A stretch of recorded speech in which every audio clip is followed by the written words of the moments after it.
الحمد لله وكفى وسلام على عباده الذين اصطفى أما بعد فأعوذ بالله من الشيطان الرجيم بسم الله الرحمن الرحيم.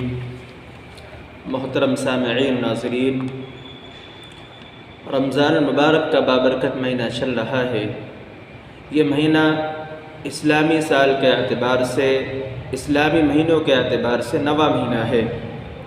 یہ مہینہ اپنی عظمتوں اور برکتوں کے لحاظ سے دوسرے مہینوں سے ممتاز اور بڑا ہوا ہے. اس مہینے کی بڑی فضیلتیں قرآن و حدیث پاک میں آئی ہے، اس لیے ہم لوگ اس مہینے کی قدردانی کریں. یہ مہینہ وہ بابرکت مہینہ ہے جس مہینے میں اللہ تبارک و تعالی نے قرآن کریم کو نازل فرمایا، اور اس مہینے میں خاص طور پر اللہ تعالی بہت ساری رحمتیں اور برکتیں نازل فرماتے ہیں. اور اس مہینے میں اللہ تعالیٰ جنت کے دروازے کھول دیتے ہیں، جہنم کے دروازے بند فرما دیتے ہیں. اور اللہ تعالیٰ اس مہینے میں بہت سارے مؤمنین مؤمنات کو جہنم سے آزاد فرماتے ہیں اور جنت میں داخل فرما دیتے ہیں. اور شیطان جو انسان کا کھلا ہوا دشمن ہے، اللہ تعالیٰ اس کو قید فرما دیتے ہیں تاکہ وہ مؤمنین کے روزوں کو خراب نہ کرے، مؤمنین کی عبادت کو خراب نہ کرے. لہذا ہمیں بھی چاہیے کہ ہم اس مہینے کی قدردانی کریں اور اس مہینے کو عبادت کے ساتھ گزاریں. اس لیے چند باتیں آپ کے سامنے پیش کی جاتی ہے جن پر ہم عمل کریں گے تو ہمارا رمضان عزت کے ساتھ اور عبادت کے ساتھ گزرے گا. ان میں پہلی چیز ہے روزوں کا اہتمام. رمضان کے مہینہ خاص طور پر روزوں کے لیے اللہ تبارک و تعالی نے روزوں کو فرض فرمایا ہے، اور 30 روزے رمضان کے بابرکت ساعت کے اندر اللہ نے فرض فرمائے ہیں. اللہ قرآن کریم میں ارشاد فرماتے ہیں، یا ایھا الذین آمنوا کتب علیکم الصیام کما کتب علی الذین من قبلکم لعلکم تتقون. اے ایمان والو، تم پر روزے فرض کیے گئے ہیں جیسا کہ تم سے پہلی امتوں پر روزے فرض کیے گئے تھے تاکہ تمہارے اندر تقوی پیدا ہو جائے. اس لیے کہ روزہ پچھلے تمام گناہوں کے لیے کفارہ ہے. حدیث پاک میں اللہ کے نبی نے ارشاد فرمایا، من صام رمضان ایمانا واحتسابا غفر له ما تقدم من ذنبه. کہ جو انسان رمضان کے روزوں کو رکھے گا ایمان کے ساتھ اور ثواب کی امید کرتے ہوئے، اللہ تعالیٰ اس کے پچھلے تمام گناہوں کو معاف فرما دیں گے.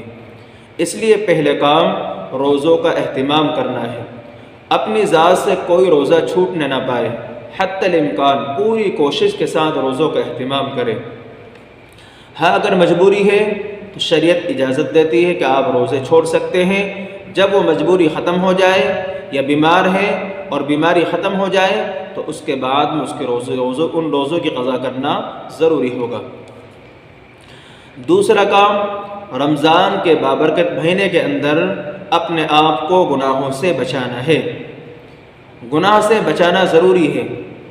انسان روزوں کی برکتیں، رمضان کی نعمتیں، رمضان کی حقیقت اسی وقت حاصل کر سکتا ہے جب کہ اپنے آپ کو گناہوں سے بچائے.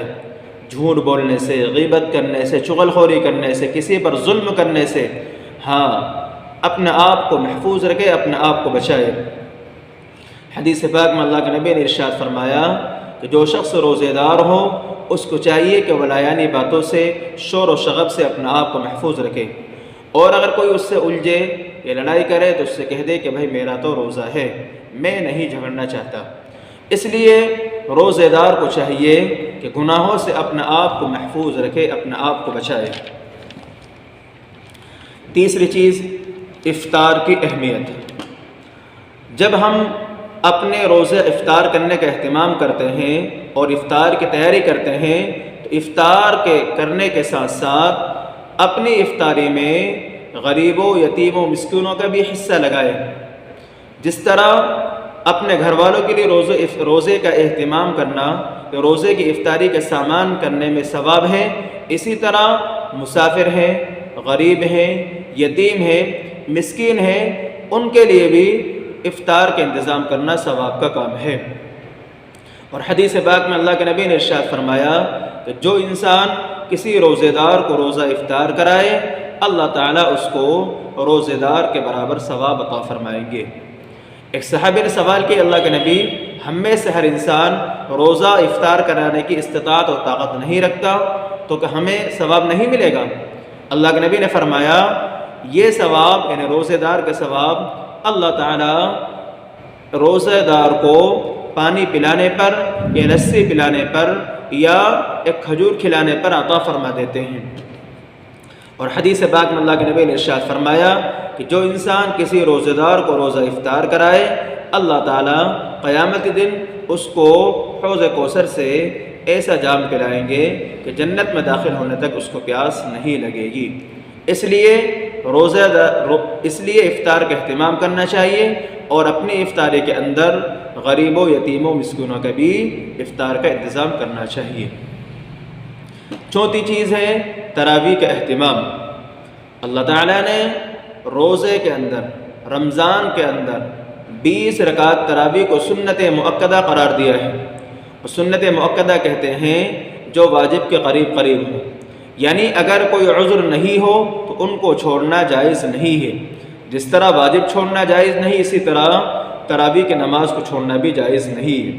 اور 20 رکعت نماز تراویح پڑھنا سنت مؤکدہ ہے، ان کا اہتمام کرنا ضروری ہے۔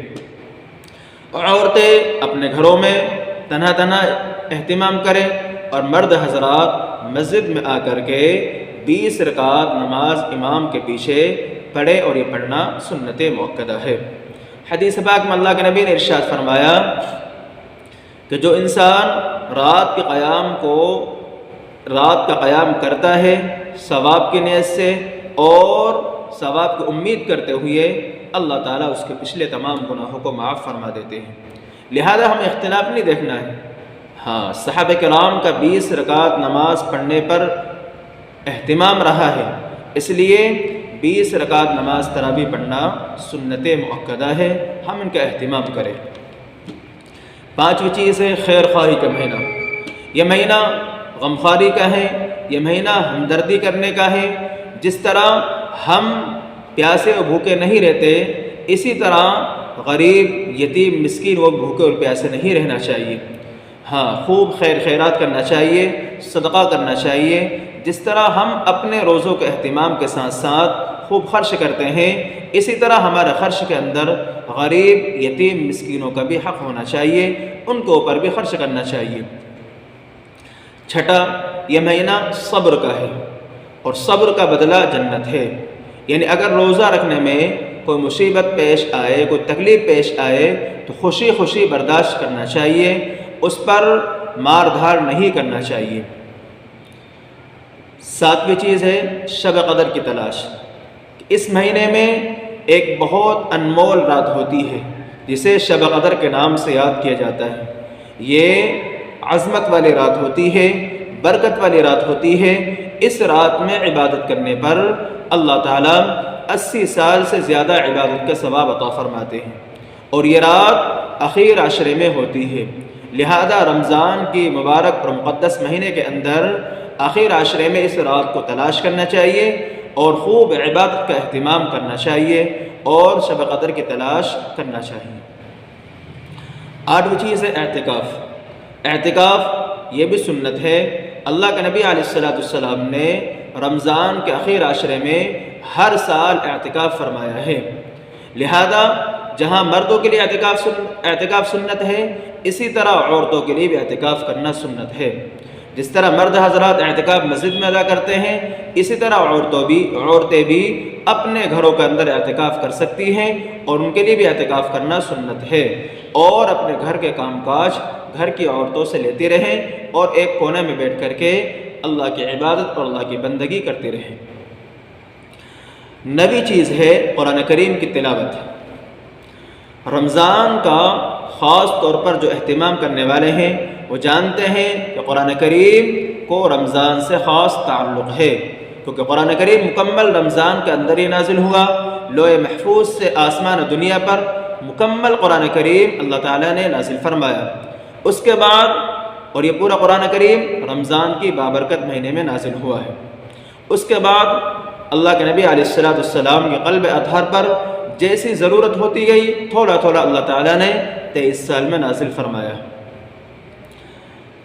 10ویں چیز ہے کلمہ طیبہ اور استغفار کی کثرت، اور جنت کے حاصل کرنے کی فکر کرنا اور دوزخ سے بچنے کی فکر کرنا۔ یہ 4 چیزیں ہیں۔ 2 چیزیں کلمہ طیبہ اور استغفار کی کثرت کرنا ہے۔ کلمہ طیبہ لا الہ الا اللہ محمد رسول اللہ، اور استغفار استغفر اللہ ربی من کل ذنب واتوب الیہ خاص طور پر پڑھتے رہنا ہے۔ اور 2 چیزیں جنت کو حاصل کرنے کی فکر کرنا ہے، اس لیے کہ اس ماہ مبارک میں اللہ تعالیٰ جنت کے دروازے کھول دیتے ہیں اور جہنم کے دروازے بند فرما دیتے ہیں، اس لیے جنت کے حاصل کرنے کی فکر کرنا ہے اور دوزخ سے بچنے کی فکر کرنا ہے، اس لیے کہ اللہ تعالیٰ دوزخ کے دروازے بند فرما دیتے ہیں۔ تو خلاصہ یہ نکلا ہے کہ بابرکت مہینہ، یہ عظمتوں والا مہینہ، یہ مبارک مہینہ چل رہا ہے، ہم اس بابرکت مہینے کی قدر کریں اور خوب عبادت کریں، خوب بندگی کریں۔ اس مہینے میں اللہ تعالیٰ انسان کے نیک اعمال کو بڑھا دیتے ہیں، ایک نیک عمل کرنے پر 70 کا ثواب عطا فرماتے ہیں۔ اگر انسان ایک نفل کام کرے تو اس کا ثواب ایک فرض کے برابر ہوتا ہے، اور اگر ایک فرض کو ادا کر لیتا ہے اللہ تعالیٰ اس کا ثواب 70 فرائض کے برابر عطا فرماتے ہیں۔ اس مہینے میں اللہ تعالیٰ مومن کا رزق بڑھا دیتے ہیں۔